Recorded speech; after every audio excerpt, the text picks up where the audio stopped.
You got us, Pat? Yeah. Okay, good.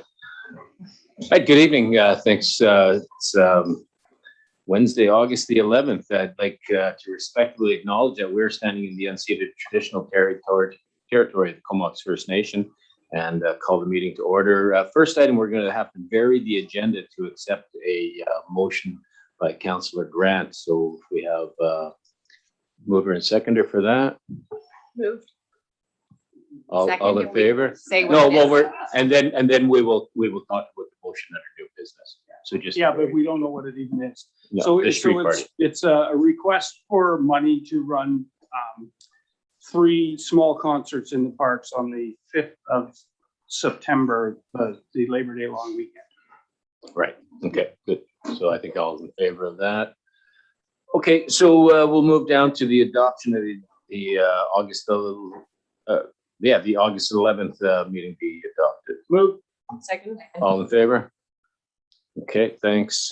We have one delegation, Corey Vanderhorst from MNP, talk to us about our 2020 financial situation. So Corey, you have the floor. Please go ahead.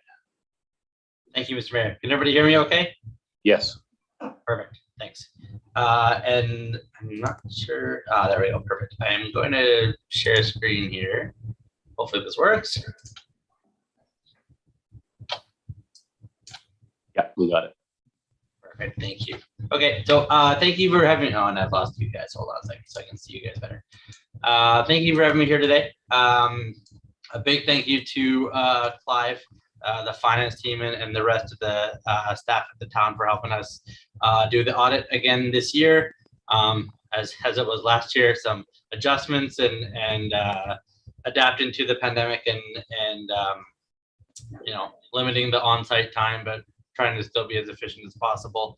So I've got a quick run through on the financials, on the results for 2020, and a little bit of audit discussion, and then I'd be happy to open the floor for any conversation or questions that council may have. So see if I can get this. There we go. So starting with the financial statements. Almost a full year with the pandemic and the effects of the pandemic and things going on. So you'll see that in some of the numbers here for fiscal 2020. We start with the statement of financial position, the balance sheet. At December 31st, you can see an increase in cash from 32 million to 42 million total financial assets. So if you add in the accounts receivable, there is 43.6 million. So really what you're seeing there is late in the year, the province provided some restart grant funding. I believe it was November. So very hard to spend that much amount within about a month and a half. So that's increasing your cash and investments there. Also increases in development fees coming through projects that had funding associated with them that would roll forward into early 2021. So a large increase in cash, but really a few key things making up that cash increase. The debt, very low for the town. It was $106,000 left at the end of 2020, being paid down on schedule, but again, in a very good position to wrap up the year. Total liabilities of 17.5, in line with an increase in cash. There's some more deferred revenue and things rolling over, restricted funds to roll over to the next year. When we take the 43.6 million of net total financial assets, subtract off the 17.5 of total liabilities, we get what we call the net financial asset position. So sort of a net liquid position, and it's improved from the 19.2 million in the prior year with some of the extra investments and cash available. Tangible capital assets, you can see the book value there has actually dropped. So the additions throughout the year that we'll see on a future slide, the amortization or the depreciation charge taken on the historic cost of those assets was actually more than the actual capital spending throughout the year. So that's why we see a decrease from 88.9 million to 87.7. So again, that's your road, water, sewer, buildings, equipment, infrastructure. That's the historic cost of all those assets that's been accumulated over the entire existence of the town. And the accumulated surplus, I'll provide the details in this slide or on this number in a future slide. But it's $114.1 million at the end of 2020. Moving then to the income statement or the statement of operations, you can see total revenues for the year of just over 27 million, up about $4.2 million from the prior year. Most of that increase being the COVID restart grant provided by the province. I believe it's just over $3 million there. And then expenses, fairly flat, 21.3 million compared to 21.2 in the prior year. So what you see in the revenues there is, in addition to the restart grant and some other funding, things like recreation were down with the closures throughout 2020. But some of those expenses didn't totally go away. You still had salaries and wages. You still had other new expenses that popped up to deal with the pandemic. So that's why the expenses sort of stay steady from 2019 to 2020. But an annual surplus on an accounting basis of $5.6 million. It's actually a $3 million increase, not a $4 million increase from the prior year. Apologies for the error on that slide. So to show the revenues in a bit of a different light, here you can see that the breakdown, 42% of the town's revenues for the year come from taxes, 33% from sale of services, that's utilities, water, and as well as recreation and other things, and then about 15% from the third largest amount being from government transfers. On the expense side of things, it's a little hard to read some of the dark tabs here, but this is a breakdown between the different areas that you see in the financial statements. And as you can see, water and sewer, 25% of your annual expenses. Recreation and cultural will make up the next largest at 18%, and transportation here at 17%. Important to note that a lot of the road work and repairs and maintenance that you're doing on the roads is being captured here in the transportation expenses. So to strip away all the accounting adjustments and the things that accountants and auditors do on the balance sheet and income statement, I like to look then at the cash flow statement and see what actually happened in the main bank accounts at the town throughout the year. So operations of the town brought in $11.1 million. Capital used was $961,000. So purchases of capital assets minus any adjusted for any funding or financing. $10 million transferred out of cash into investments. Make sure you're earning a good rate of return on any of those funds that didn't need to be used right away. And a $23,000 paying down debt on schedule. So at the end of the year, there's a net cash outflow in the main bank account, the general account, of $604,000. I did promise I would tell you what's in that big $114 million accumulated surplus number. You can see that most of that value is tied up in the physical assets, tangible capital assets, $87.6 million. There is $17 million set aside in reserves, and you can see a healthy increase in the reserves year over year. Again, as I mentioned, some of those fundings, like the COVID restart grant, came in late in the year. Moved into reserves to pay for expenses and projects in 2021.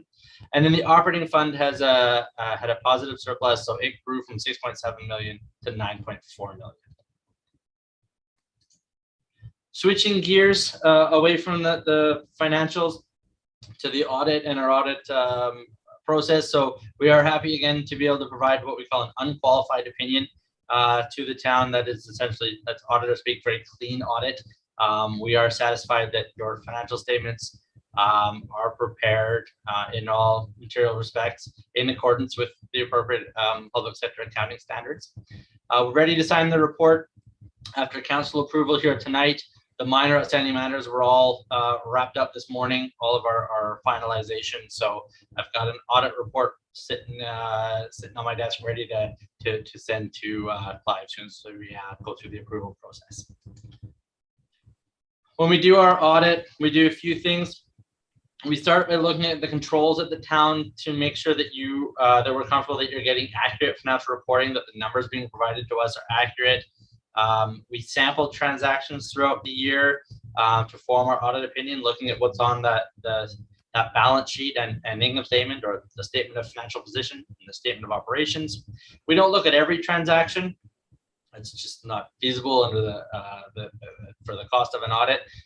So that sampling is an important piece, and we also are using what we call risk-based auditing. So we're looking at transactions that we think are higher risk with more detail, and maybe the lower risk items don't get as much scrutiny. The materiality used for the audit this year is $1 million. That's calculated as a percentage of your annual revenue. What that means is we're looking at every transaction over $1 million. Underneath that dollar value, we're sampling. If we found an item that we disagreed with staff's accounting on that one, and it was larger than $1 million, I couldn't give you that clean audit opinion. So it does become the threshold for a clean opinion or not. That there are no items to bring to your attention tonight that are unadjusted or anywhere near that number, that threshold. And the audit didn't find any irregularities, anything unusual, anything questionable. We are not specifically fraud investigators when we do a financial statement audit. We're mainly looking at are the numbers accurate, but if anything came to our attention, we will be required to report it out to council. So again, thank you to all the assistants from management and staff, Clive and his team, and in other departments, not just the finance department that we're bugging throughout the audit process. I will confirm that we're independent. We have done some small consulting projects throughout the year with respect to recreation center and other things that pop up, but they're always outside the scope of the financial audit. They're not having a direct impact on the audit. So to maintain our independence, we have separate teams do those projects. One of our partners out of Victoria, who does those consulting projects, he takes the lead on those projects to be able to keep independence for the audit. And I'll wrap up with, I'd like to look at some financial analysis, not just looking at 2020 and that was an unusual year in many, many ways, and it's reflected in your finances, but to look at a longer time frame, look at the last 5 years, and what sort of trends are you seeing in the financial results of the town. So we start with this idea of sustainability, and we're looking at that net financial asset ratio or number that I talked about earlier of the liquid assets, cash and receivables, less the liabilities. For this ratio, we're looking at what we call the magic number of 1. If this ratio is larger than 1, it means you have to tax, if it's less than 1, it means you have to tax or raise revenues in the future to pay for past transactions. If it's above 1, you have funds and reserves available to pay for future projects, and you're not having to you're not paying down debt. So the financial assets liabilities ratio for the town is currently 2.48. It's been increasing, steadily from 2016 at 1.98 up to almost 2.5 right now. As the town pays down debt and increases its financial reserves, you're building in that positive number for your future planning and what you're going to do with projects that come down the pipeline. Then we look at flexibility. So here we're zeroing in on the infrastructure and the capital assets and doing a very rough aging of the assets. So they take the value on the books, compare it to the original cost, and then we come up with a percentage. So for 2020, that percentage was 62.4. This ratio has been trending downwards from 67.3. So what that tells us is aging assets, like most communities around the island, aging assets, things that will need attention. This is, again, a very rough look at it. Your full asset management plan would incorporate concepts such as the timelines to replacement, the condition assessments, and all those things that would then go into your formal capital plan. But what we're seeing over the last 5 years is as I mentioned, the depreciation of the assets has been a larger number than the addition of new assets. So thank you for taking the time to listen to my presentation. I will stop the sharing and I will be happy to answer any questions about the financial results or the 2020 audit. Great, thank you very much, Corey. Does council have any questions or comments for Corey? Seeing none, you're off the hook. Thank you very much. That was a great presentation, Corey. Thank you, Mr. Mayor. Have a good afternoon. All right, moving on. We'll go to adoption of the regular council meeting minutes from July the 14th. Second. Any questions or comments? All in favor? Okay, carried, thanks. And the adoption of the public hearing meeting minutes from July the 14th. Second. Questions or comments? All in favor? Okay, thank you.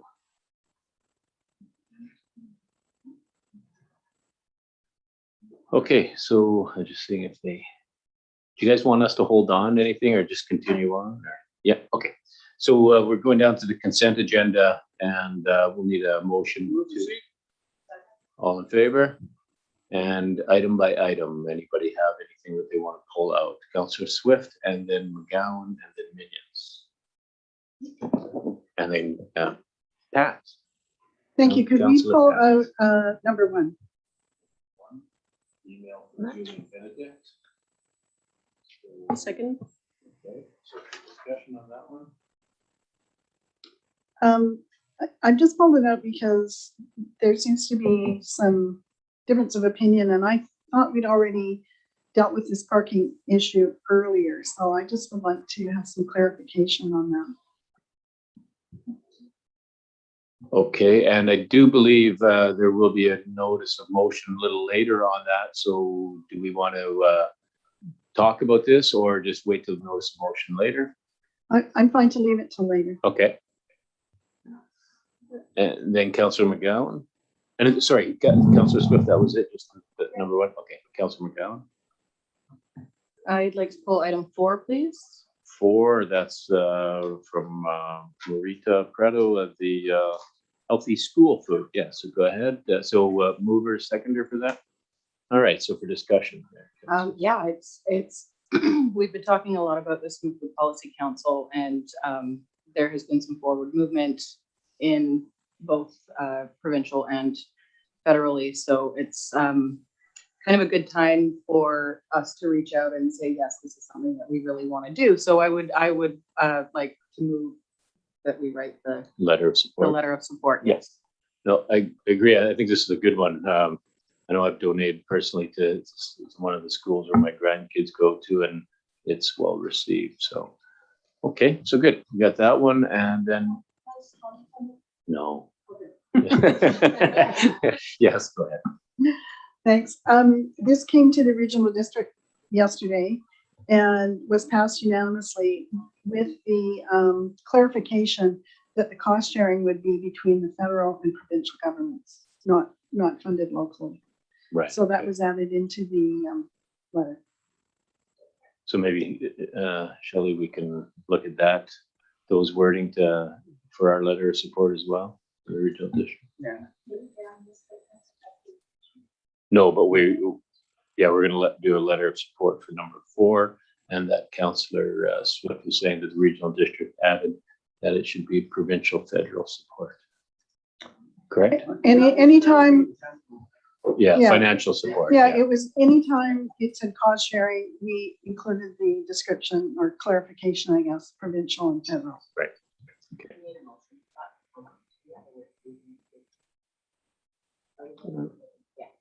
Yeah, okay. So all in favor of that? All right, that's carried. Thank you. And that was it, Councillor McGowan, just the number 4? And number 11, if we could, just to clarify that situation. Right, okay. So I believe the CAO is going to be sending a letter to Ms. Kratz about that, explaining, I think it's already gone out to council of what the situation was, but yeah, we will follow up with the member on that. Right. For discussion. Councillor, yeah, go ahead. Yeah, thanks. Go ahead, Councillor. I also was going to pull out 11. I know we had some really good discussion over email. I also know a response will be sent to Ms. Kratz, but There was some mention of a timeline for enhanced accessibility. Is there any indication of when that timeline for enhanced accessibility will occur at that location? CAO? It would be when the road is being replaced or resurfaced. I don't know what the timeline is on that. I can find out. I don't think it's in the immediate future though. Is it 10, 15 years, or is it 2 to 5? I don't know. I don't know that off the top of my head, but I can find out and get back to council. So, like, I just think it's really strange, just my own opinion. I think it's really strange that we've lost, at least my understanding, we've lost accessibility there, or the chance to have greater accessibility, and we have no specific timeline as to when it will occur.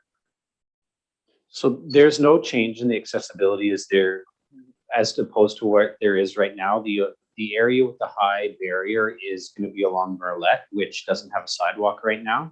So the raised barrier curb, or the raised barrier curb, is going to be where there is nothing right now.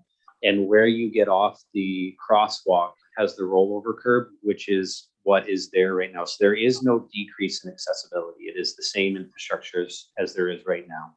No, understood, but there's just a great opportunity to have increased accessibility for low cost. And so I don't understand why we wouldn't either have our own team do that or have the developer do that. I think at the time that when they were doing that, the focus was on the affordable housing component of that. And I think a lot of staff were focusing on that. And I'm not sure if it's fair to say that this one slipped by because we were focused on the affordable housing part. But yes, you're right. Sure, but I think It's something. I think it's a fairly easy solution, though. I don't think it's a costly solution. I can't speak to that, CAO. If council wants to move ahead and replace that one, we can. My question would be then, are we going to replace all 4 of the letdowns? Because there's crosswalks going across the whole intersection. So if we want to go through and do that replacement, are we replacing just this one or are we replacing all 4? Well, I think it's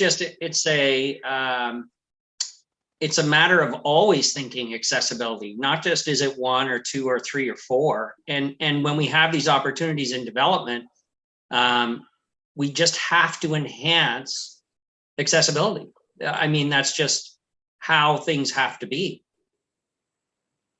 Yeah, you are right, Councillor McKenna.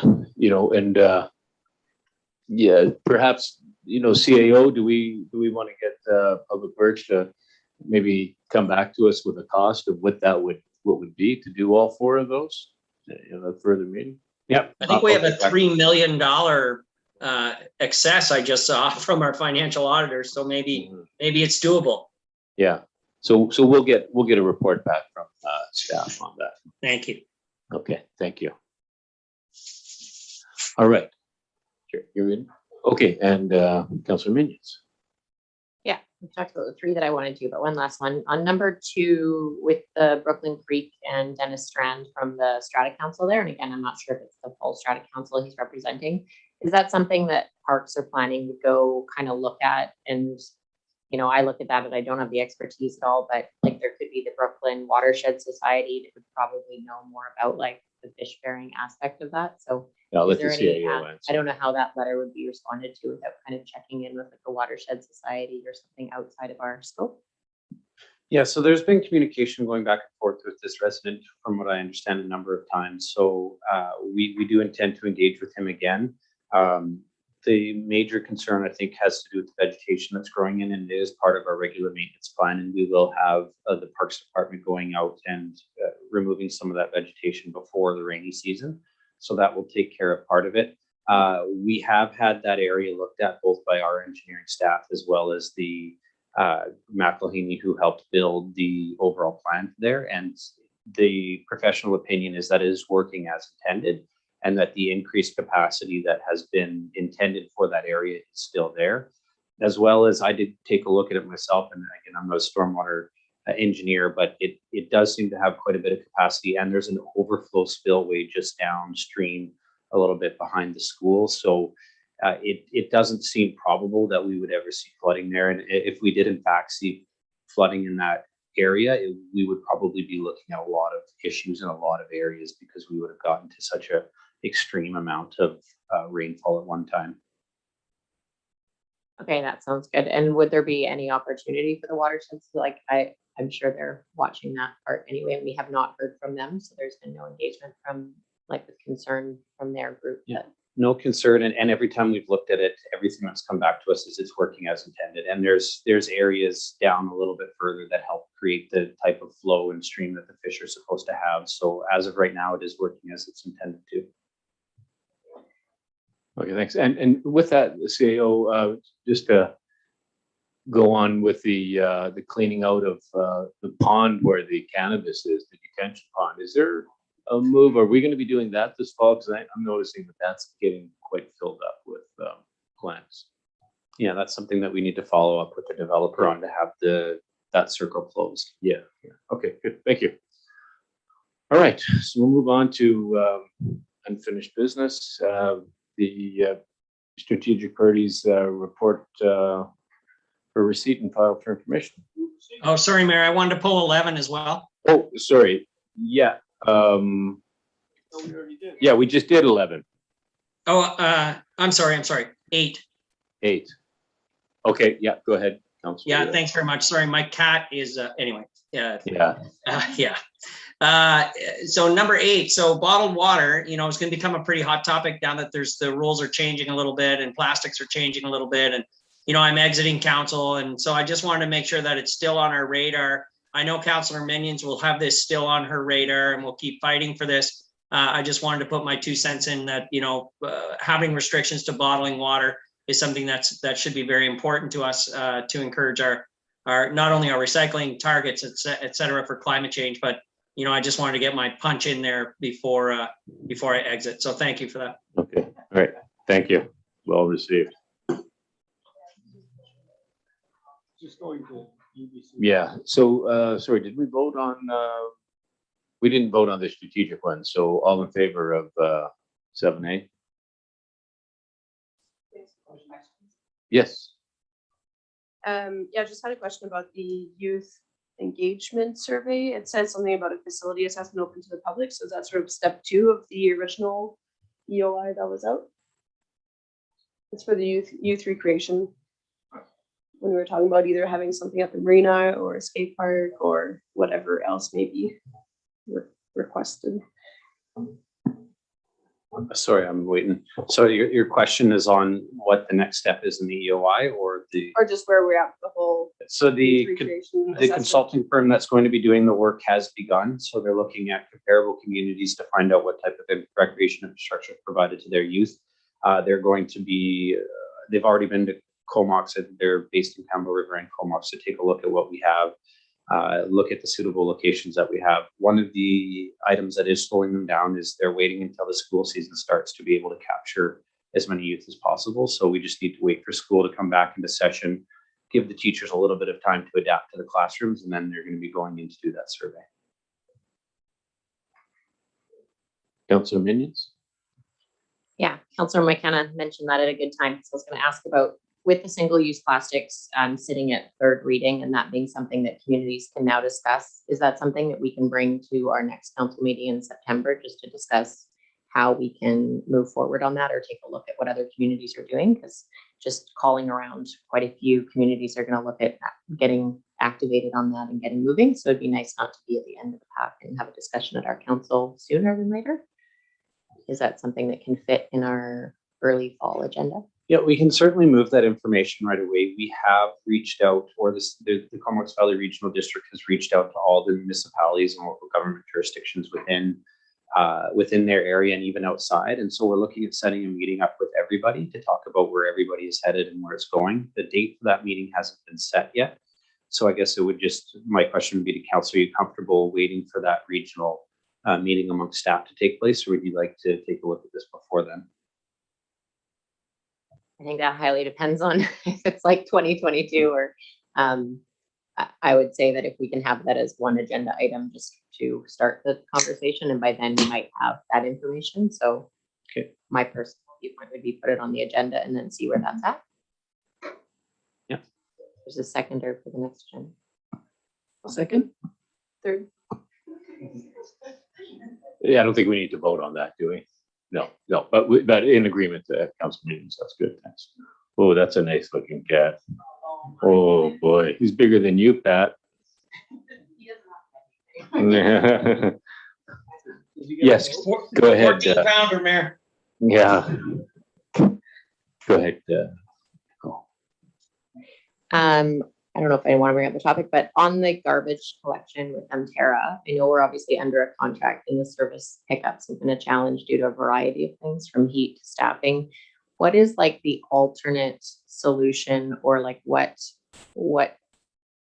action or course of action do we, Courtney, Cumberland, like as a regional district, have if services just kept deteriorating for like a multitude of reasons? I don't know where the best place to talk about that would be, but it seems to be like just really slowly a growing issue. So that's not an easy question to answer, but. Yeah, the service isn't where we'd like it to be. So there's been a reach out for all the regional CAOs to meet with Mterra. I believe that meeting is going to take place on the 25th, though it may happen a little bit sooner. One of the scheduling issues has just been finding a time where everybody can meet. We do have a little bit of a delicate balance we need to strike here, in that we're not ready to move forward onto the larger contract in order to bring the automated garbage machines in. And so we will be asking Mterra to voluntarily agree to extend their contract. So they're having issues making their service delivery. We need to make sure that they're willing to continue to provide that service. Having said that, we need to make sure we are holding them accountable for providing the service that we've contracted them now. So it is a larger question that we need to ask. At the same time, we will be going and asking for them to make sure that the service they are agreeing to provide is being provided now. We also need to have them commit to providing that service until we're ready to move into the next system. So two goals that we need to move forward in our next meeting. And it is a regional issue with all the CAOs of the region, Comox, Cumberland, and Courtney wanting to meet with Mterra to discuss this, because you're correct, it's happening everywhere. Do we have, and is there any competition for Mterra? Are they the only show in town? There are other minor collection companies, but Mterra has an exclusive contract with the 3 municipalities to pick up residential garbage. And in Comox, they also have exclusivity over a number of commercial properties as well. And that was something that was built into our contract. So all of the region's staff are working to bring a report to all of the different councils on what this next service will look like and what the service levels will be. And that is one of the areas that councils will have the ability to choose. In the next contract, would you like commercial service to be locked in with whoever the selected provider is, or do we just want to deal with residential and allow commercial to make their own choices? Councillor Grant. Thanks. So I'm glad you brought this up. Sorry, I'm glad you brought this up because my opinion is that this garbage collection has been abysmal. Actually, it's beyond the point now where it's now excuses, but they're contracted to provide a proper service and they're just simply not doing it. And so, I think we really have to be hard on this and get it done. I've heard of 3 commercial guys now that want to be able to opt out and get somebody else to come and pick up their stuff because it's just not adequate. And they're locked in from what I can gather. So I would really like to see that portion brought up. And I think that they really need to be told that this is not good enough for our citizens. We're paying a lot of money for this service and we're getting nothing. So the other thing I'd like to look at on this too is this changing of dates all the time. I know we did all that, but if we're going to sit down and have this meeting anyway, can we re-bring that up? Because it's nonsense. Like nobody knows when their garbage is getting picked up anymore. And then they miss a day and their truck doesn't come. And if it is being picked up. Yeah, or if it's coming at all, yeah. And you look at the poor guys like the Church Street Tap House up here where they put their garbage up. The guy's supposed to be there by 11. Well, he doesn't show up till sometime in the afternoon. And there's all that garbage sitting out in front of where people have to walk into the restaurant. It's just not adequate service. So I think, but I'd really like to look at that changing of dates and see if we can rejig that, because that's like nobody, you have to ask people when their garbage, nobody knows anymore. It's stupid. Yeah, CEO, go ahead. Just really quick, because don't want Mterra to take blame for something they're not responsible for. The changing of dates is due to the closure of the CBRD landfill. So that's something that we'll have to bring up with them. Yeah, it just adds to the frustration. Okay, so anything further? Oh, Well, yeah. I was just gonna say, just to add to the garbage woes, I don't know if anybody tried to do recycling at the Anderton Recycle this last week, but they were not taking anything but the bottles and cans. And people were not happy. Apparently, the company had changed hands and there was some dispute about the type of bag that they were to use and so on. So I don't know if we've had any feedback on that, but it was really unfortunate with the closing of CanX and now this. I think it's temporary, but the fellow couldn't give me a certain answer one way or the other. Go ahead, Councillor Bissonnette. Yeah, thanks for bringing that up, Councillor Swift. I know Nicole and I were advocating for that on the Comox Strathcona Waste Management Board. And I think it, like you're saying, I think it's time that we write a letter of dissatisfaction to the board and just go through, you know, the alternating days. Does it make sense? And then the closing of the CanX has just been, I haven't been to the depot, but I, you know, drive past it, bike past it, and it looks full to the brim. And there's so many people there. And I know I had issues there that I had brought up with the board before, even when the CanX was open, of them just taking bottles and no cardboard or anything of that sort. So I think it's time to, I don't know if we can make a motion to write a letter or something to the board, but I think we need to speak up. Councillor Grant. Yeah, and on that, I got a call from, or I actually bumped into the guy from the Anderson Road Depot, and he's hard to understand, but my understanding of what's going on there too is that there's parking issues because they've closed down the recycling. Everybody's bringing their recycling to him. It's clogging up the whole parking lot, and he needs to look to find a new place to set up, and of course, where, right? So this is causing a bigger problem than just, you know, not being able to get your recycling done. It's causing all sorts of issues, so. Okay, thank you. All right, do we have anything further on that? So all in favor? Do we need a motion? Oh, for the letter. Yeah, I was thinking- Do we want to send a strongly worded letter? And so yeah. Okay, so you're making a motion to send a letter to the regional district, voicing your concerns with the various levels of garbage. And recycling. Can I have just a discussion point? Okay, How long is the contract for again? The contract with Emterra, Yeah, the original contract with Emterra has expired and we're doing 6 months extensions right now.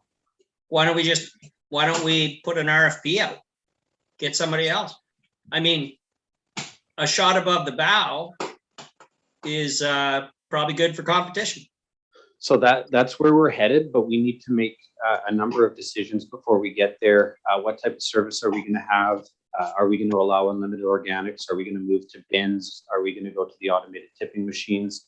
And then if we do decide to go down those roads, we need to decide who's going to own the bins, whether they'll be supplied by the municipalities, whether they will be supplied by the contractor.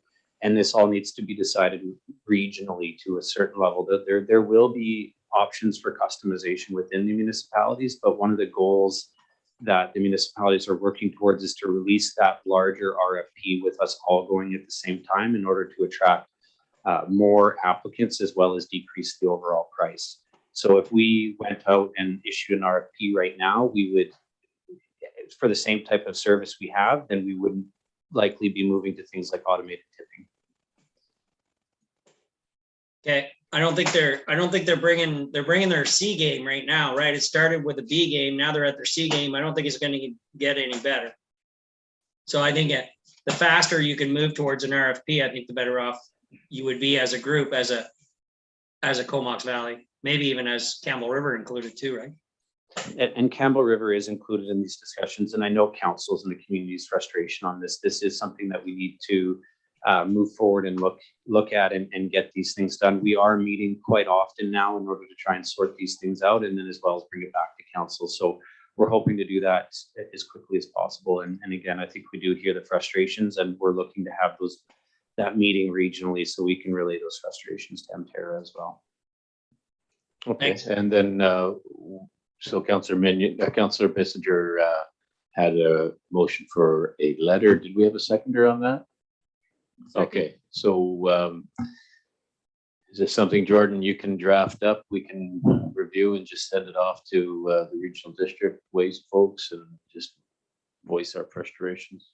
Yeah, we can draw that letter up if we have it coming from the mayor, which I think would be appropriate that that is the case. We would send it to you for review. And if you wanted to share it with council, you could. Yeah, good. Yeah.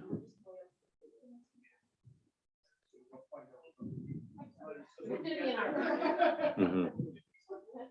Yeah, I'll share it with all of you after I send it. So all in favor of that? That's carried. Thank you. Okay, so moving down to council motion 2021 regarding the Northeast Comox Stormwater Management Plan implementation bylaws. Second. Discussion. Councillor McGowan. I do see that, with the 35% retention, we would lose some density and things. So I have a couple of questions about that. How much density would we be losing with this 10% kind of increase? Would it, like, in the long term, would it make a huge difference to our housing issues, or are we just going to lose a bunch of giant trees that are consuming all the CO2 and then be replaced with tiny trees that aren't going to consume as much CO2 in the upcoming times? It's so hard to say what going from 25% to 35% would do unless you want to really get into taking a look at where the trees are situated and where the development's actually going to go. It's tough to know that until we get to subdivision, but I would say that it is our goal to retain as many of the trees as possible, but we run into issues right away, and trees are removed for infrastructure. So the roads, the sidewalks, the ditches, all of those areas, trees are removed. And then you get into the immediate part of the front yard, which is where the hydro poles are going to be and hydro lines. So you're going to have trees removed there. Then you get into the building footprint. So it really does, when you start putting a minimum on trees that have to be retained and moving it up, it can increase the size of parcels that you're going to have. What the total number of parcels that would be lost and how that would go into density, we'd have to get into subdivision plans for. One thing to note, though, is that we do try and retain as many trees as possible, and where tree retention isn't possible, that's where we seek the replanting. So you can see in Comox areas that have been developed with 25% retention or replanting that they do remain fairly well treed, and as well as the urban canopy remains there. Another thing to note too is that in the subdivision plans, we actually look at planting trees in the front in our right-of-ways, in the road dedications that we get, so that we make sure that there's trees that are going to be there. So I think we do have a fairly balanced approach to this. And further to that, you mentioned, the large mature trees. When we go through this, we look at trees that are in community significance, right? If there's a tree that doesn't have, not very old, or it's small, or it's very common, it's at the edge of a buildable area, that tree's probably not going to be retained.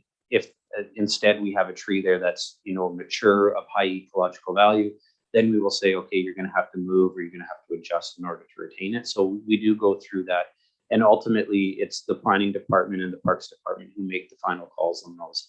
So what we have in the recommendation in front of council is to take what is the current practice right now, because I can hear and feel some of council's uncertainty with what we're doing, because what we're doing is really just moving forward under the approving officer's belief of what's in the public interest. And council has the ability to direct, not to tell the approving officer what to do, but to give your opinion on what is in the community's interest. So I think if we move towards formalizing what we're trying to do in tree retention, it would give council a lot of comfort that we don't allow sites to simply become in removed.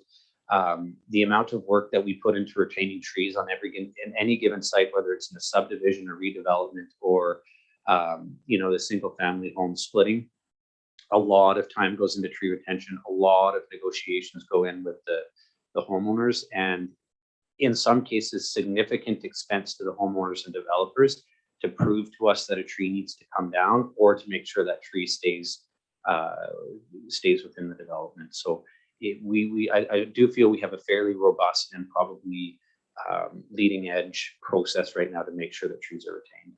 Okay, thank you. Councillor Minions. Yeah, just two quick questions on this. Is this the last opportunity? Like if we decide on something tonight and later down the road, the subdivision planning comes out, is it once this is in place, it cannot be changed?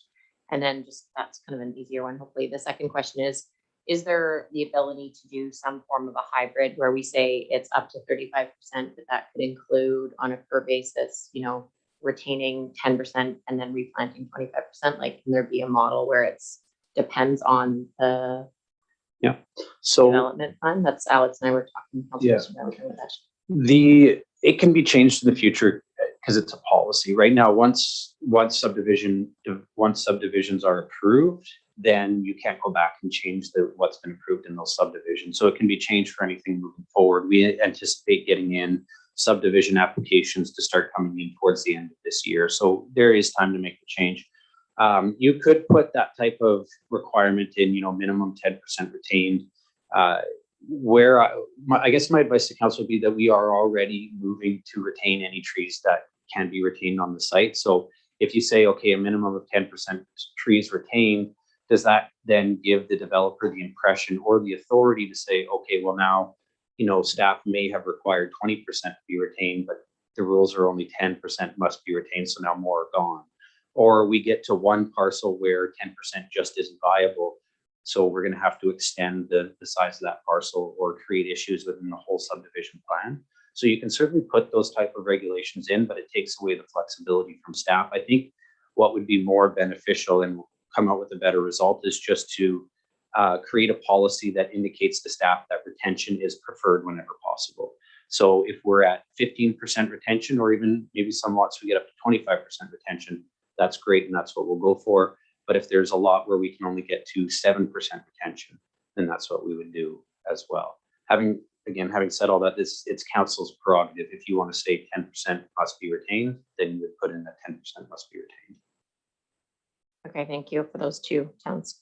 Just from looking at some of the subdivisions that go in, from looking, it doesn't look like there's 10 to 25% retention. It looks like it's a lot of replanting. And so my personal sway would be to do something where it is in planning and the developers, more discretion of what they do, but we increase that slightly, because clear cutting is the wrong word, but you go to lots and I mean, they're gone, and then they replace the standard 2 or 3 trees. And sometimes there's 1 tree left, but I wouldn't it doesn't feel like it's too much cutting edge from what the lots look like. So No, and that's something I think there's room for a discussion on what's win-win for everybody in keeping some trees. Yeah, that's a really good point, and I think that's a very good approach that council can take, is take a look at the subdivisions that have been developed under the way that we are doing it now, because that's what staff is proposing we continue to do, and if that's not meeting your standards, then we need to change them.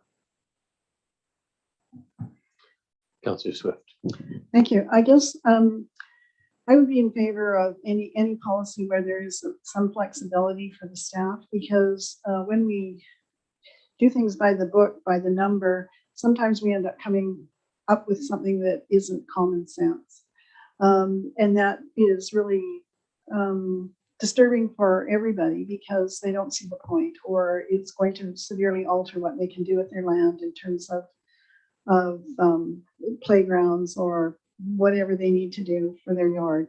So I would like to leave it in the staff's hands. I think they've done a pretty good job. I think they know that trees are important, and I think they got the strong message that we all think that too. But I think flexibility is somewhat important because all these lots and houses and things are somewhat different.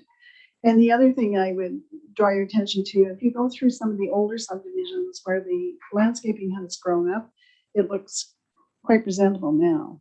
At first it always looks kind of bare, but 10, 15, we have to look at these things for the long term. 20 years from now, it looks much different.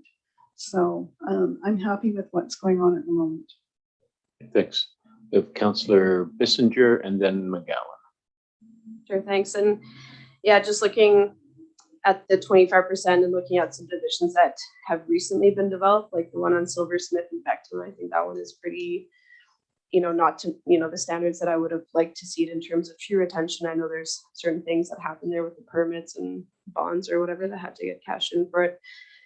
I'm not sure the exact I can't remember the exact situation, but we seem to have lost a lot of big trees there that we probably didn't need to or didn't plan on. And I guess just like back to that 25% or 35%, I didn't realize that when I spoke to the CIO, he indicated that it was like per parcel after the subdivision. So you would have to look at it per lot, how many trees were there before and how many trees are there after. So you would really restrict I guess the layout of the lot or the ability to put, housing or high density housing or whatever in those certain sites. So, I'm more amicable to it now, considering that there would be an actual policy in place that would help guide the staff. And like Councillor Swift said, I think the staff are on our side in the sense that they know that trees are good and we want to maintain as many as we can. But if we can just make sure that that whole northeast area, which is now a forest, doesn't get clear cut, I think that's where I'm nervous about all this. I love driving there. I love biking there. And I think a lot of people do too, because you have those giant trees everywhere and it's got that nice feel to it. So I want to maintain that. And I'm hoping that, the 12-meter buffer will do that as well. So, if staff can hear me, please keep that feel. I think they're hearing us loud and clear. Councillor McGowan. Thanks. Yeah, I just wanted to stress, like, I absolutely believe that staff has our best interest or the town best interest and are listening loud and clear. I just wanted to stress that, because we've been doing it one way for a while, doesn't mean that that's, it can't change. I believe that now is the time that we need to make these changes to mitigate climate change and do what we can there. 20 years from now, we'll need as many trees as we possibly can. And in the meantime, so I just wanted to stress that that we have to do things a little differently now than we have for the last while, so that we can make an impact on climate. Thank you. Okay, thanks. Councillor Minions. Yeah, before we go forward, and it sounds like keep similar, which is, I agree that if staff is aware of where the tree policy is for council, that's great. But what if it was up to 35% and at their discretion of how those two numbers go together as far as keeping trees and replanting? Like, I understand we're putting a bit of the cost back on then to the developer, which goes to the homeowner, but it's, it wouldn't affect too much of the densification if it was a replant. And I could be wrong on that because I don't know what root systems and things like that are. But personally, if we were talking about it and looking at a place to start, it would be, what does that look like? And going with 35% with pretty much all of the control back in planning and the developer's hands on what that looks like. But again, I don't know that I have enough information on that, but I would lean towards that just to say what I'm seeing is not satisfactory. And so I think when I see that development go in a similar practice, that wouldn't be satisfactory for me. Okay, thanks. So it sounds like to me that, we have the recommendation from the CAO, the alternatives. It sounds like we're moving towards the recommendation from the CAO. Am I correct in that? Pretty much status quo?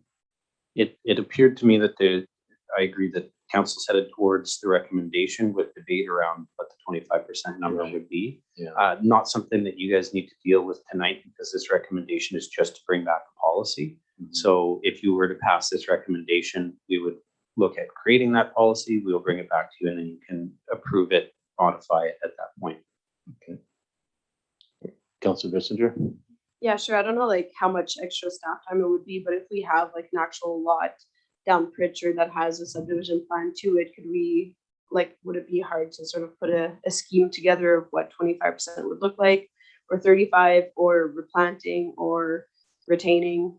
Can we just have, or can we even just go for a site visit together and have a look at, if we were to put in whatever 25 single family homes here, like how many trees would be left? Would the contractor have to cut everything down, or would there even be opportunity to save trees? Like, I'm just trying to wrap my head around what, policy or no policy, like what that whole area is going to look like. And I don't know if we can actually figure that out without having actual plans or proposals from the developers, but it's just hard. It's hard to decide something when I don't know. Like I know what I want the outcome to be, but I don't know what the wording has to be to get there. But I think that we can try and provide something like that, at least give some indication. But it's really important to remember too, that when you're looking at going from 25 to 35% retention, you're not talking about retaining an extra 10% of the total number of trees in the development area.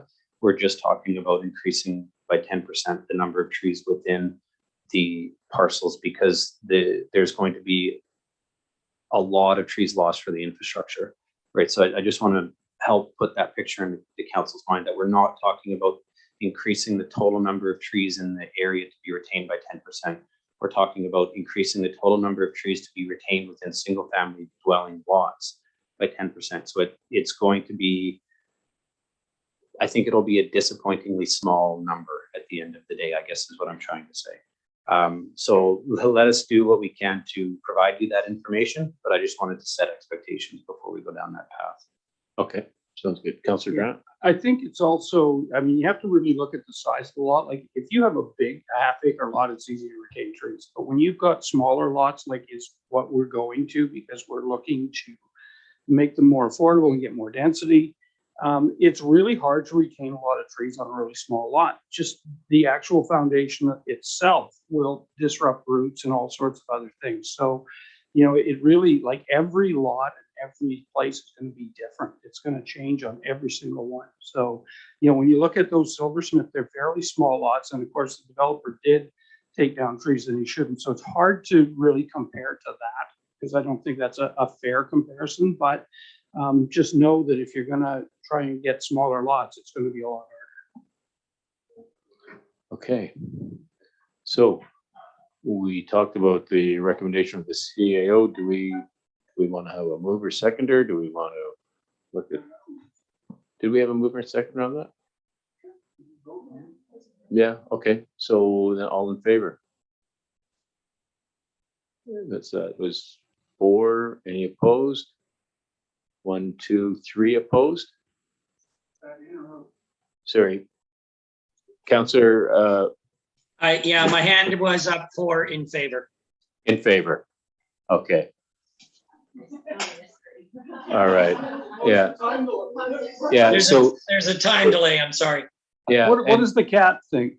The cat is now chasing an electronic ball. Let's leave him alone. And can we have the hands up for the opposed? Because we're sure. So 2 opposed. All right. Thank you. All right. Let me just go back up and find my place.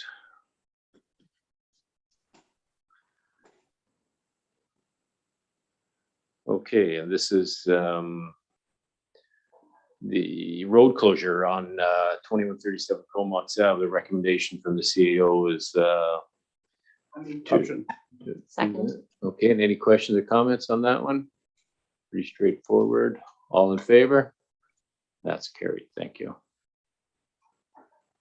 And we will head to the new business 2020 annual financial statements for receipt and approval. And any questions on that? Good presentation from them. All in favor? Okay, thank you. Life slowly getting back to normal. So we have attendance of public at the council meetings and public hearings. So this is to allow a maximum of the greater of 50 people or 50% seating capacity. Move. Second. Yeah. Yeah, I just was given that. So 10B will be that effective September 9th. I'll move that. Second. Okay. And any questions or comments on that? Councillor McKinnon? Yeah, just for discussion. I know I won't be there, so I won't be too much of a thorn, but having 50 people in that council chambers without any ventilation, in my opinion, is a bad idea. But that's only my opinion. And I think you see it with the Delta variant. You get one person from the public in there, nobody have masks on, and Okay. I don't know. Your numbers are going back up. I just think you should be careful. Okay. I love you all. I don't want you sick. Just so council's aware, this is the language coming from the Department PHO. Yeah. Yeah. Okay, so all in favor?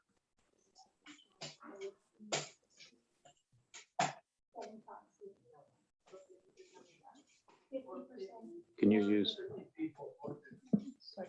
It's a maximum of 50% of the seating capacity or 50 people. If we ever anticipate 50 people are going to be coming to the council meeting, we'll be setting up an overflow over into Stair. So no worries. We don't anticipate to bring 50 people into this room. 49 max. Yeah. 41 unvaccinated. Okay, and I think we voted in favor of that. So, okay, so budget timeline policy, that council adopts a budget policy number CCL 066. Second. Questions or comments? All in favor? Okay, thank you. And we have a development variance permit application at 96 Jane Street for a deck there. Move. All right, questions or comments? Councillor Swift, do you have a? And I then- just, okay. given that we had a letter from a neighbor that wasn't supporting this, I just wanted to confirm that the wooden deck that is hoping to be installed is just going to go over the concrete deck. Is that correct? Correct, that is, as noted in the report, and in the letter, there was no approval for that concrete deck. Thank you. Councillor McKenna? Yeah, that was my question. And I think I heard Marvin say that there was no approval for that concrete deck in the beginning. Correct. Right. And then the guy said that the neighbor was in favor, and then the neighbor's obviously not in favor. Correct. Mhm. Okay. When was the original deck put in? Was that the 90s? Did I see that? 94? 97? 97. There was a glass sun deck. And then there was the latest one, I think was 1997. And It's good to see he's finally coming to us asking for permission. Or whoever the previous owner was. I don't know. Yeah, I was gonna say, I think it was a previous owner. I'm not sure. Yeah. so, there was a glassed in sun deck, and then the variance was to enclose that and put a roof over it. So they took the glassed in sun deck, created a addition, and specifically in the Board of Variance ruling, on their drawings, they showed a new deck, approximately in the same position where the concrete deck is shown. And the Board of Variance specifically stated, new deck not included in appeal. So it was not approved in 1997, and it 97. exists now. Okay. All right, well, there we have it. So, all in favor? Opposed? One opposed. Okay, thank you. And we have the proclamation request that council approved the proclamation request to recognize August 31st as the International Overdose Awareness Day in Comox. Second. Questions, comments? All in favor? Carried, thank you. And Councillor Grant, I believe you have something under new business regarding the street. Yeah, I want to request that council would provide up to $10,000, and I can't imagine that we could do that to run 3 small concerts in conjunction with what Courtney and Cumberland, I believe, is on board now as well. And the regional district is looking at whether they can get something going on for the September long weekend. In lieu of the fact that we haven't had any celebrations or anything to do something outdoors. So do you want a proper motion, or is that good enough? And I'm totally open. I'll tell you exactly where we're at. Yeah. CAO, would you like more on that? Or I think we've all discussed this ad hoc before. Yeah, so the motion that we'd be looking for was just the beginning, so that council approves up to $10,000 to hold music events during the September long weekend in conjunction with Courtney and Cumberland. Okay, I'll move that. yeah, okay. And then Councillor Minion, you had your hand up. Did you want to say something else? I would like to. Are the 3 parks like spread out? So one would be Cumberland, one would be Courtney, one would be Comox? That's my only question. No, I'll go over some detail with you because because of the short time frame on this, I kind of had to jump the gun and take some of this on myself, which normally I wouldn't do. But so we're going to be running 3 in Comox. Courtney, I think, has 5 or 6, and Cumberland are doing 1 or 2. So it's just kind of an outdoor thing. But so what I've tentatively done is I've asked for Luke Guthrie and Anella to play, Easy Street to play down the park here, and John Mang and Sue Wood to play at Filbert. And the park that Luke and Anella would be at the rec center. So we've got something in different locations around town and at different times. So we're looking at 11 to 12:30, 1 to 2:30, and 3 to 4:30. So just something to give people something to go do. What we would be, I told all these musicians tentatively that we pay them $200 per musician. Courtney's paying $250, so we might want to look at giving them $250 to keep in line with that. The musicians would be responsible for bringing all their own gear. Anything, we're going to provide you with a power so you can plug in, and we've got stages at 2 of them.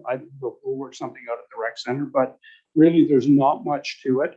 What I would ask, though, is that if council can do it, to come and maybe announce the acts and just go, just so that if something does go on, somebody has a heart attack or something at the park, there's somebody there that could, make the appropriate phone calls. But and they need to be announced, who the act is and what they're doing. So I can do them all if you can't, but if you can, then we can certainly fit that in and make that schedule. So that's kind of the tentative plan. And I did meet with the city of Courtney and Edwin Greaves on this and the Arts Council, and we sort of put this really quickly put together plan together. So I'm sorry I did jump the gun a little bit and sort of pre-book a little bit, but we had to because we wouldn't have gotten anyone. So yeah, so that's where we're at with it. I think it's great. So thank you for doing that. And the 3 acts are on the same day, just at different times. Yeah, they're all on the same day at different times, and Courtney will be running theirs on the same day as well. So you'll be able to kind of bounce around town and see all sorts of stuff. Mhm. Yeah. Bring your own chair. Yeah, it's sorry, I forgot that part. It's BYO everything, right? Yeah. Like you bring chairs, blankets, umbrellas. Like we're basically paying the musicians Yeah. and supplying the power to plug in. Yeah. And we'll announce the acts and kind of look after it. But other than that, it's sort of supposed to be a real casual sort of thing, right? Well, it's a great initiative. Yeah, that group has been hurting for the last, year and a half. So, all right. Any other further questions on that discussion? So all in favor? All right. And Mr. CAO, as far as the financial piece of that goes, we're able to run that through Clive and make it We'll be so, okay on that, even if you have to dig into your own pocket. even if I have to, yeah. Perfect. So let's bump that up to 15, Ken. The amount of money a Going too CAO low. makes. I was gonna go way higher. Yeah.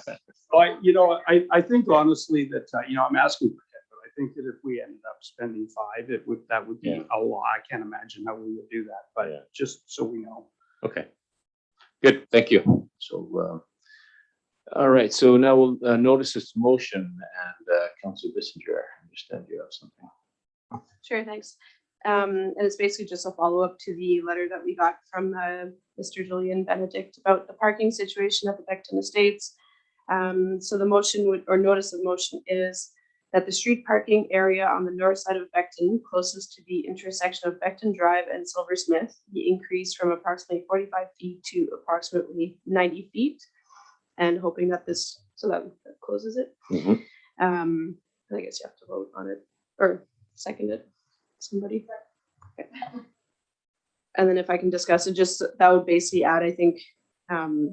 Just 1 second. I think I was thinking the same thing that you were going to say, that we'll bring this up as a notice of motion, then we'll discuss it more in depth at the next meeting. Is that what you were going to say, CAO? Yeah, so notices of motion get read out at the first meeting, and then at the second meeting is when the votes take place. No. We'll send you to the back. Yeah. Can we go back to the correspondence? Yeah. Okay, so we'll bring that to us for the next meeting. Great. And so for myself, I am bringing a notice of reconsideration for the Carroll Road issue. The proponent, I guess it is, the applicant has voiced some concern saying that he felt his due process was not fully carried through. There's some discussion on that, whether we go to a legal review of that or not. But I think if we're at that point, then I'd feel more comfortable allowing them to come back to us and speak to us in the delegation that they had originally requested. It was unfortunate that meeting. I believe we already had 5 delegations. They would have been 6, and I believe the opposing group of that would have been 7. That would have been far too long. So I am using my ability for a notice of reconsideration on that. I understand I need a seconder on that, and then we need to vote on it by a simple majority. Is that correct, CAO? That's correct.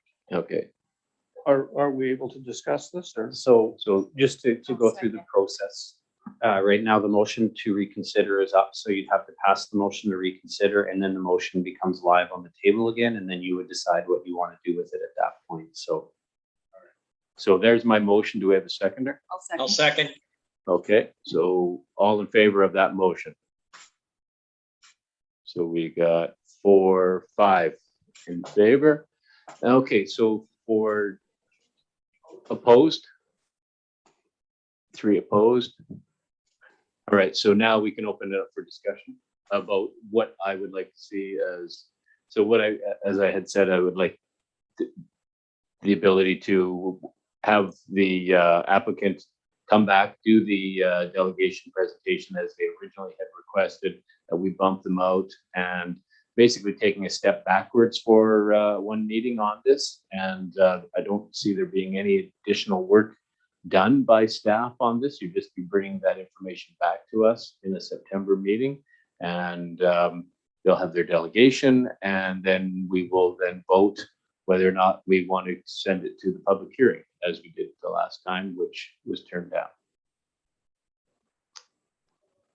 We would also invite the group. The other group as well. Correct. Yeah. Councillor Swift. Well, I voted in favor of it because I don't like anybody to be out there feeling that they haven't been given their due. I'd be very surprised if we heard any new information, but if it puts their mind at ease, then it's worth considering or worth proceeding, and we'll just have to go from there. Okay, any other questions? Yeah. Councillor Grant? So I guess I took the other route on this because in looking through this, I don't think that we did anything untowards in how we proceeded with this. I think there was some, not accusations in that letter, but some comments that left some of our council looking as though maybe they'd done something untoward, and I don't believe at all that happened. I think that what we're doing now is we're riling that neighborhood up again for another month while they go through all of this. We're bringing another group back for a delegation, and as you said, I don't think any new information is going to come. I also think the Clausens were given plenty of opportunity. They were a delegation. They came as one. They talked to every person on this council, I think at least twice, if not more. I just don't see that this is going to change anything, but I guess if you guys want to bring it back, I think we're just causing a lot more angst than we need to. Councillor Bissinger. Yeah, thank you. I agree with Councillor Grant, and I guess one of the reasons, I was one that had, months ago, was in favor of it, and I voted against it last time, and it has nothing to do with the exact text message that I sent the applicant. It was, discussions with staff and just going through all the information another time before our actual meeting and before the vote. So I feel, like Councillor Swift said, unless there's some brand new information, I feel like my vote will be as it is. And, perhaps I've told the Clausens something even the day before of our meeting, but I did spend some time looking at everything and chatting with staff and getting the information that I needed to make my decision. So. Thanks. Councillor McKenna. On an acre of land, Habitat for Humanity can build 12 homes. It's an acre of land. I would love to see it come back. I would love to still be a counselor, and I would vote in favor. I just think it's just absolutely a crime to not have more density on that property, and it's still going to be a park-like setting up there with no trees on that property, by the way. Thanks. Okay, thanks. And just to be clear, I don't think there was any misdeeds done by anybody. I just want them to feel full when they come to us. Let them give the presentation that they originally wanted, and then we'll take that vote. So all in favor? No, sorry. The motion on the table now is to approve going to the public hearing. I think what council wants to do is to refer this to the next meeting. Yes. Okay. Yeah. Yeah, we're taking this. So we're allowing them a step back. We're Right, allowing so- council to take a step back, allowing them to come as a delegation. Yep. And then at that point, we'll hear them. We'll hear the opponents. And then we will be asked the question whether we want to go to a public hearing at that point. Correct. I think everybody in council wants to have that direction, but what's happened when you have the motion to reconsider and that motion's passed now, the first motion is on the floor. So if you were to pass the motion on the floor is the original motion, which was to set a public hearing date. Right. That's what, oh, sorry. No, Yeah. That's not what I intent was. No. So Yeah. what you want to do now is just refer this issue to the next meeting. And Okay. then that motion will move there. We'll bring everybody in for delegations and then council can decide at that point. So I would just Whether to go to a public hearing at that point. just Yeah. make a motion to refer to the Yeah. next meeting. Okay, so at this point, we're voting on that. At this point, I need somebody to make a motion to refer it to the next meeting. So I'll make the motion to refer it to the next meeting. Second. Okay, any further discussion on that now that we're totally confused? All in favor? Okay, and opposed? Got 3 opposed, 4 in favor. Yeah, okay, so that'll come back to us, basically the same item that we had at the previous council meeting. Correct. With the exception of having, or the addition of having the two parties make their delegation. Yeah, technically the motion should come back as is, but I think staff is going to go take a look at it. It probably has to have the public hearing date changed.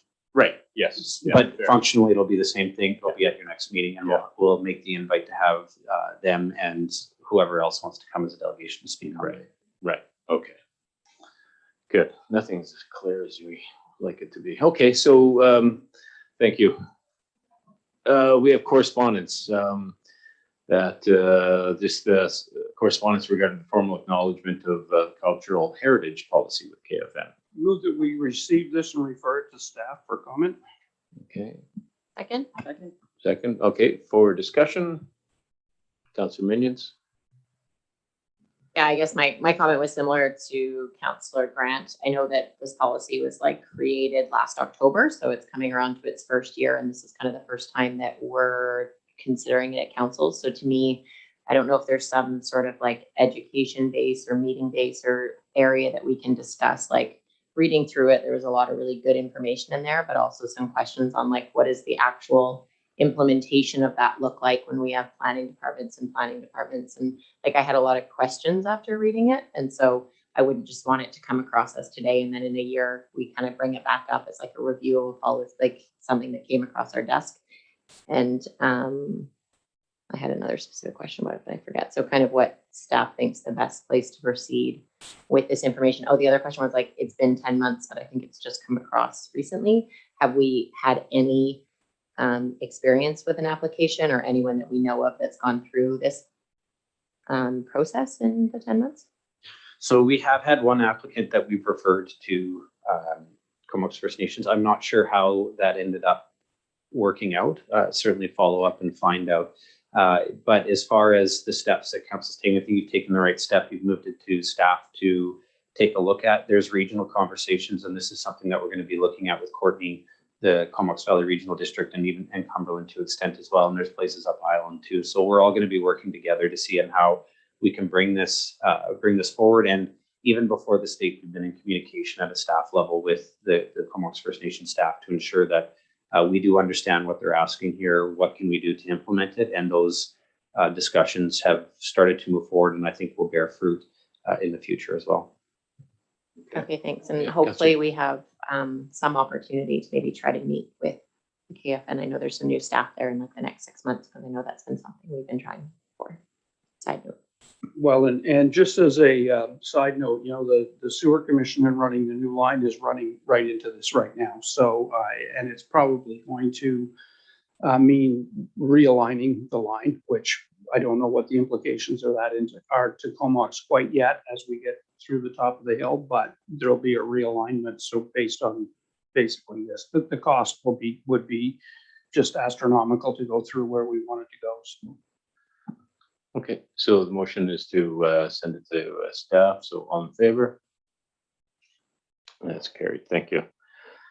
All right, reports from member of council. I'm going to keep Councillor McKenna at the end because I know he's been all around Antigonish talking to people about Comox issues, and plus we want to hear him at the end. So we're going to go around the table here, and Councillor Swift. Thank you. I attended the sewage commission meeting yesterday, the water committee, and the CVRD regular board meeting. There wasn't a whole lot to report from any of those, except to say they were mostly updates and bringing Union Bay group into the CVRD. And as for the water committee, they're just working through the commissioning of the water treatment plant, and there's an opening in September. And additionally, I went to the regular Philburg board meeting, and in case you haven't heard, they are having these pop-up craft things happening on the weekends.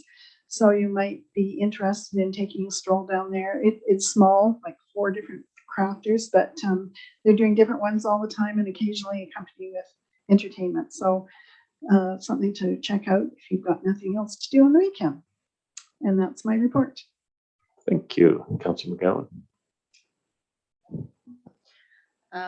I attended a Plan H and BC Healthy Communities Affordable Housing Land Acquisition Strategies webinar. Comox Valley Substance Use Committee meeting. Destair is opening, and we are just waiting for an inspection on the elevator, I believe, but it's been put in. Met with some representatives of the Comox Youth Climate Council. Attended a Comox Valley Food Policy Council Food Hub and Municipal meeting. And yeah, that's about it. Okay, thank you. Councillor Grant. Attended the sewer commission meeting yesterday where director, councillor, whatever you are, Swift, grilled them over the field sawmill pump station, and it looks like we may be getting a new pump station there. That's the bad news. The good news is it was already taken into account in the budget. And we need to do that, so we're good that way. And with the water plant, they're just running their final tests. They're doing the chemical tests right now, and they'll be running those for 30 days, and then it's going to be off we go. So, and the other thing we did was some grant status where they just reminded us of some of the grants we'd gotten, and one of the ones was the health network, $80,000 a year for 3 years, and emergency preparedness, $11,000 on that grant. And then we had quite a fulsome discussion on the Food Policy Council, and that was about it. Good. Thanks, Councillor Bissinger. Thank you. Was mostly on vacation, but I did a walkthrough with a resident at Beckman Estates. Checked out the dog park early morning, and there's nobody there. I'm sure it's busy. Otherwise, attended the grant announcement for the sidewalk and bike lanes down Comox Ave, and kudos, Mayor, for the good speech. That's it. Thanks, Councillor Minions. Yeah, a little bit of repeating, so I'll go quickly. I went up to Beckton Estates to meet with the 2 residents up there. The announcement of the Comox Ave sidewalk and bike lane, which was great to add to our downtown. I met with Jonathan Kerr, who's looking at running in the by-election and just had questions.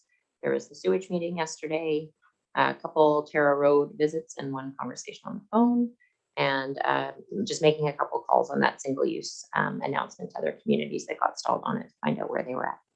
Thanks. Thank you.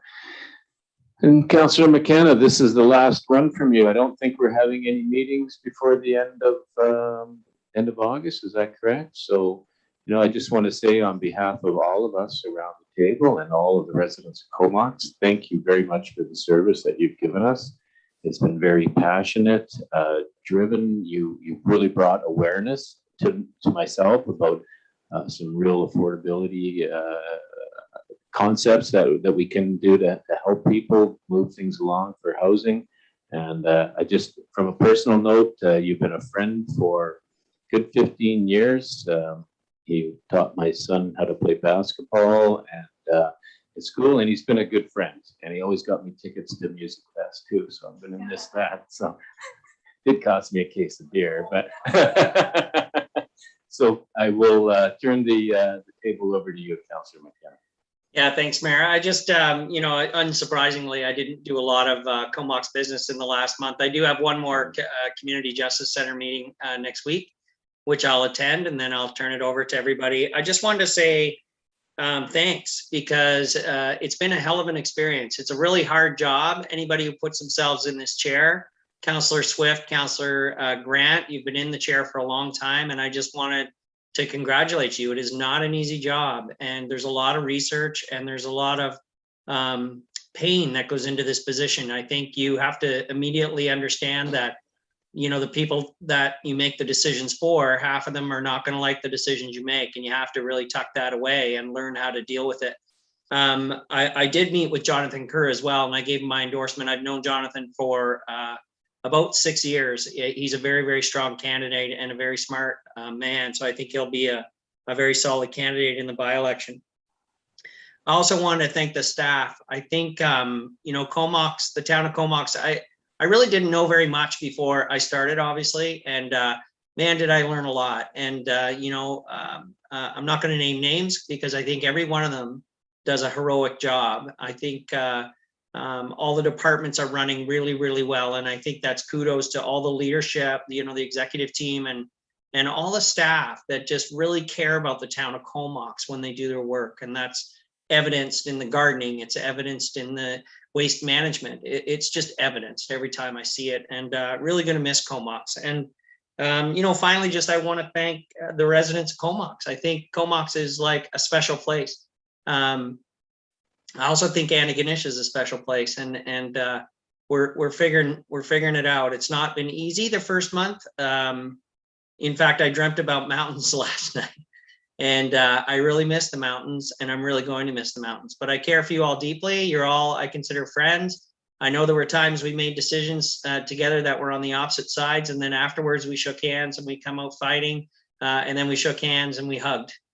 So I wish you well. I thank you for this experience, and it's been a real pleasure. Thanks. Thank you, Pat. You're going to miss us more probably around November when those winter gales come slamming into you. But yeah. Well, I And we said to still got somebody yesterday, I flowers. said, winter only has 90 days, even in Nova Scotia, right? It's the same. Yeah. Yeah. All right. Thanks, Pat. Yeah, for myself, made the infrastructure announcement on behalf of the Comox Valley. So we're very fortunate that we'll get bike lanes and sidewalks on the south side of Comox Ave. The CAO and Councillor Bissinger and I participated in a Zoom meeting with engineering concerns with Andrew Gower, and just talking about some of the in issues that he's dealing with at his level. With the CAO today, I met with the RCMP and their traffic person. This was from a follow from a meeting that I had on Monday morning with a member of a local car club. And that was a fallout from a meeting that I had with the whole group on Friday night, where I used some very colorful language and I approached them in a very direct manner. And my message is still the same. We've all had enough of the traffic. We've had enough of the noise, the speed. My concern is that someone is going to get seriously hurt. The next day, very sadly, our family pet was killed in a car speeding by. I don't want my granddaughter going out and getting hit. I don't want any one of us to be the next victim of this. And this is a serious issue. And I was very pissed off when I broached that group. And the message is going to be the same. We need to dull this down. We need to find a way forward. So when cooler heads prevailed, I reached out to one of the people there and we had a very good discussion. I'm going to meet with the whole group again on Friday and we're going to talk about this again. And it's going to be very civil. What they want is somewhere where they can exercise their ability to use their muscle cars. I stress the fact that you can't do that in a residential area. It's not safe. And so, you know, a few things came of that with the meeting with the RCMP today. So I'll be discussing that with them and I will keep you posted as we move forward on that. So I like to think of this as, yes, it started off very aggressive, but it's opened up the door to some communications that we've really needed to have with this group and other groups, because we can't have this any longer in our communities, this being held ransom to these loud cars and the speeding in our residential areas, because something's going to happen. So I think that is it for me. Yes, so I just need a motion that we will move to go in camera. All in favor? Carried, thank you.